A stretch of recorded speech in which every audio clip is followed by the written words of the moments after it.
everybody to a new video lecture.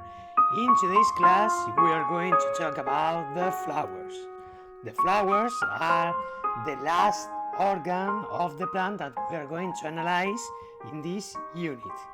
The flowers are a very important part of the plant because it contains the sexual organs, and in this place is where the seeds are going to be produced. Es decir, la flor sería el aparato reproductor de la planta y es muy importante porque va a dar lugar a las semillas que van a ser absolutamente fundamentales para que la planta pueda reproducirse. If we analyze the morphology of a typical flower, we are going to find, first of all, the peduncle, el pedúnculo, que es el rabito de la flor, que tiene un ensanchamiento que se denomina receptáculo, and in this place is where the sepals are going to be found. These sepals are usually green structure that protect the petals. Los pétalos son esas hojas modificadas que suelen ser de colores muy atractivos y que lo que pretenden es atraer a los insectos para que se pueda permitir la polinización, es decir, se puedan fertilizar unas plantas a otras. Inside the flower we are going to find the anther, las anteras. Las anteras son la parte reproductora masculina de la flor, que es la que se va a encargar de la producción del polen y que luego veremos más adelante. And in the central part we find the carpel or pistil, el carpelo o pistilo, que en este caso estaría dividido en tres elementos. Fijaros cómo tiene una forma parecida a una botellita, de tal forma que la zona más distante, digamos la boquilla de esa botella, se denominaría estigma. Ahí es donde se va a pegar precisamente los granos de polen.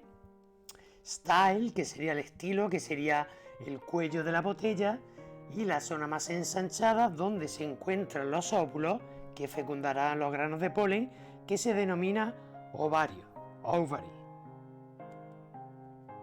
We have to say that the set of sepals is called calyx. Todo el conjunto de sépalos se denomina calyx, and the set of petals are called corolla. La corola sería el conjunto de pétalos. This would be the typical morphology of a flower, but we are going to find different types of flowers depending on the element that we can observe in the flower. So the first type are the complete flowers, in which we are going to find calyx, corolla, stamen and pistil, es decir, sería la flor que presentan todos los elementos. The incomplete flower, in which there is going to be found all the elements except one, for example, the lack of the carpel, the lack of the pistil, falta un solo elemento, ¿vale? Luego encontraríamos las flores hermafroditas, en las que nos encontramos de la misma flor tanto los elementos reproductores masculinos, los estambres, como los pistilos, que serían los femeninos. And in the case of unisexual, we are going to find male flowers and female flowers, es decir, flores que solo tienen estambres y flores que solo presentan pistilos. And with this, we have finished to explain the flower. Okay, now we are going to pass to explain one part of the plant kingdom that are composed by the seedless plants, las plantas sin semillas. Por lo tanto, si no tienen semillas, tampoco van a tener flores. Luego van a ser las plantas más antiguas, las primeras que aparecieron en nuestro planeta. And we are going to divide it into two main groups, the bryophytes and the pteridophytes. in this first mind map we are going to analyze the bryophytes. They are composed by two different types, the liverworts and the mosses. Okay, the first group that we are going to learn about are going to be the liverworts. Estas en español se denominan hepáticas.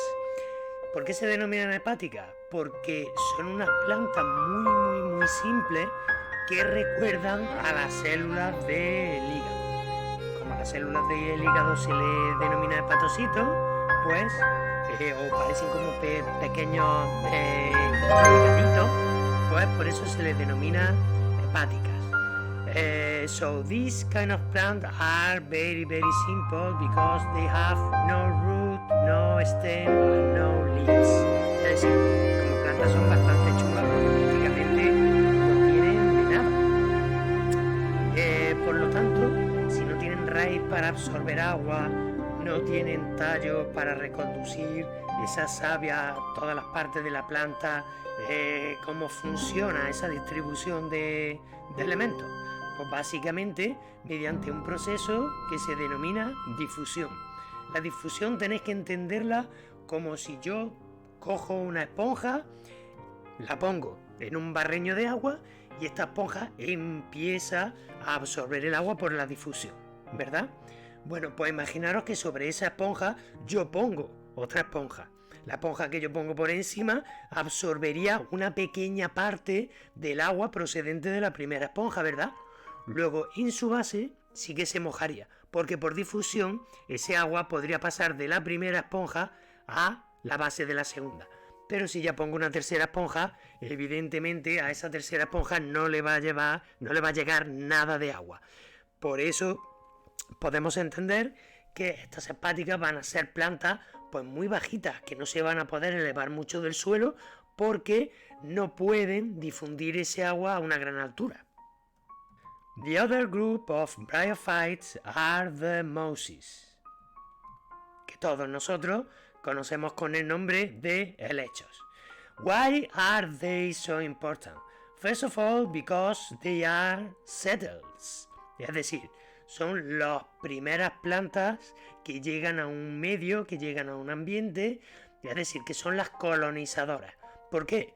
Porque no requieren ni siquiera que haya suelo, con que haya un poquito de humedad es más que suficiente. Y esto es muy importante because they retain water from other plants. Es decir, una vez que ellos pueden vivir en una roca, porque la habéis visto muchas veces, ese musgo viviendo encima de rocas, encima de cortezas de árboles, siempre en la parte norte, que es donde no da el sol directamente, pues al retener agua puede ir permitiendo que otras plantas un poquito más complejas pues ya puedan ir apareciendo, sobre todo porque cuando mueren van a ser una pieza fundamental para la formación del suelo. Cuando estos musgos mueren, pues poco a poco se va formando suelo y conforme este suelo es más espeso, pues va a poder albergar a otras plantas ya más complejas. What about the structure of the mosses? The structure is a little bit more complex than the liverworts, and we are going to find the zygote divides by mitosis to form a new sporophyte in the form of a stalk and la terminación oide, rizoide es algo parecido a, por ejemplo, elíptico y elipsoide. Elipsoide es algo parecido a una elipse. The phylloid, que sería similar a una hoja, no llega a ser una hoja, pero sí que es algo similar. Y finalmente tendríamos el filamento, capsule ripens, bursts, and releases the spore. Este filamento acaba en una caperuza, como acabáis de ver, donde se fabrican no las semillas, acordaros de que estamos hablando de plantas sin semillas, sino que se van a producir unas esporas que van a ser luego liberadas para que el musgo, en este caso, pues se pueda reproducir.